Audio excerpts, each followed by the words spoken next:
Hi, another dish from Bordo's kitchen today. I'm going to make something which is quintessential North Indian, but I'm going to make it the South Indian way. And I've made the North Indian way, which is my comfort food, which is Aloo Matar, in my previous videos. But I want to do the South, I want to bring that twisted into a South Indian. Now, I'm not a trained cook, nor have I studied food technology or gastronomy. I've started cooking since the age of 10 in my mom's kitchen, and over the years what I have learned is purely by empirical, through empirical methods, i.e. experiencing and experimenting, and importantly, one of the sources of my understanding in cooking has been my own mom, of course, but more importantly, moms of my friends, right? And that's been a great source. And today I wanted to decode, in my understanding, the difference between North and Southern spices or medium that makes the North food different from the South food. So first let me explain that, and then I will tell you what I'm going to do. Okay, now again, from my point of view, just as wine have a body, a palate, and a nose, food also have a body, especially Indian curry have a body, a palate, which is really the flavor, and a nose, which is really the fragrance, right?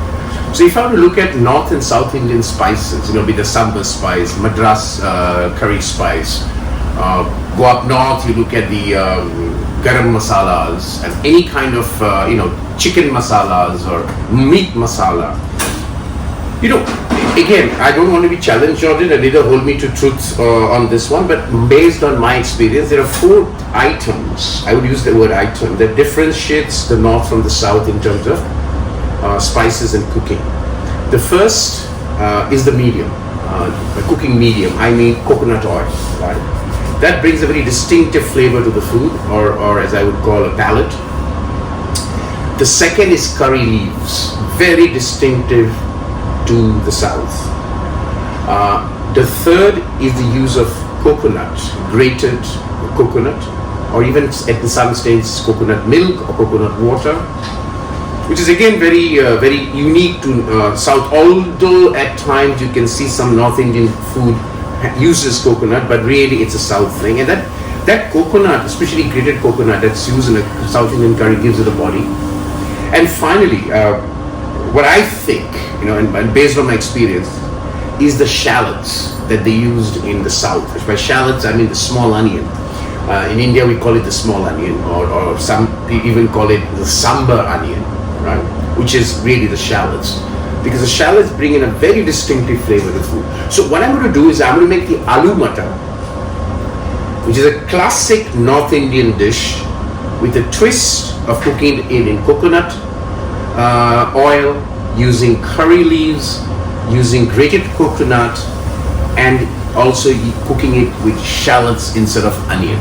So that's going to be the dish which I think, and again, continuing my vegetarian dishes. Okay, this is the ingredients time, right? These 3 ingredients are exactly the same as I have used in my other video, which was the northern Indian style Aloo Matar, right? Kalonji or Nigella seeds, Fenugreek or methi, sauf or Fennel seeds, and 1 bay leaf, tej pata, a mix of ginger, garlic, mustard seeds, and cumin seeds. Of course, the dry powders will be coriander and Kashmiri red chilli, and this is a tomato, right? Half a tomato. I'm not using too much of tomato. Now, these are the traditional North Indian dishes. Now, only variation to this is these 3: coconut, curry leaves, and instead of onion, I'm using shallots. Shallots again, sliced, slightly thick, okay? Now, these shallots are big. In Hong Kong, we get kind of a big shallots, something like this. But in India, you get the smaller one, which is called the sambar pyaj or sambar onion. If you get that, use the whole piece.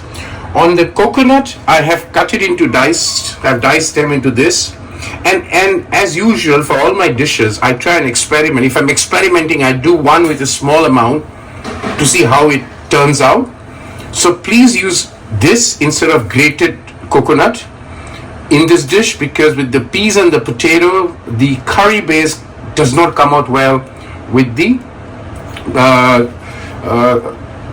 coconut if it is grated. So use cubes like this, and it gives a very nice crunchy taste to the flavor. Lastly, I'm going to use coconut oil. So that's the 4 ingredients that I'm going to make to differentiate the North Indian versus the South Indian, which I'm just curated myself. Let's see how it turns out.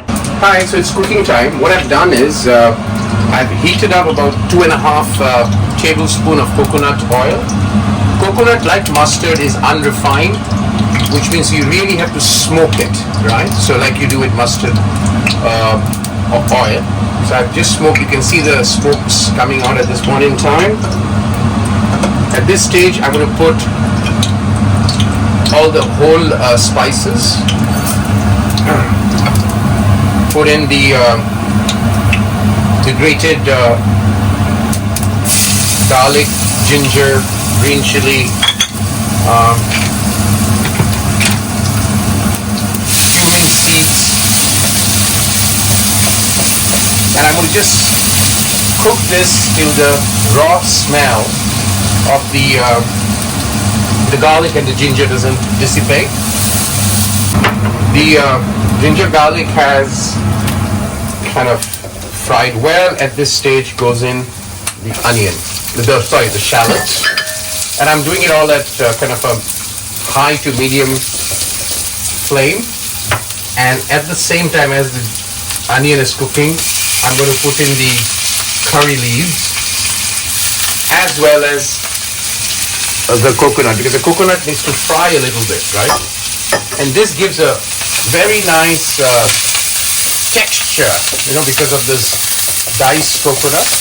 So I'm going to fry this for a couple of minutes until I kind of get the onion to slightly brown out. Remember, the shallots, they don't really brown out. So as the shallots are kind of translucent, I'm going to put in coriander powder, 1 teaspoon, and 3/4 teaspoon of Kashmiri red chilli powder. And I'm just going to fry the spices for a couple of minutes. At this stage, I'm just going to add that half a tomato. I'm not using too much of tomato. You can actually use 1. And as I add the tomato, I'm going to add a little bit of salt so that the tomato gets to ooze the water. Well, the tomato is kind of blending in. At this stage, I'm going to put the potato. I'm going to fry the potato a little bit before I add the peas. So it's again a very quick, easy dish to make. Either a South Indian or a North Indian thing, and I find it a very nice comfort food. So I'm going to fry the potato for a while with this so that it kind of absorbs the spices. But you don't want the potatoes to be really meshy, right? So I'm going to do this and come back and add the peas and take you to the last step. I fried the potato for about 5 to 8 minutes. It's kind of well, you see even the tomatoes have melted, so you can see the water. At this stage, what I'm going to do is add the peas.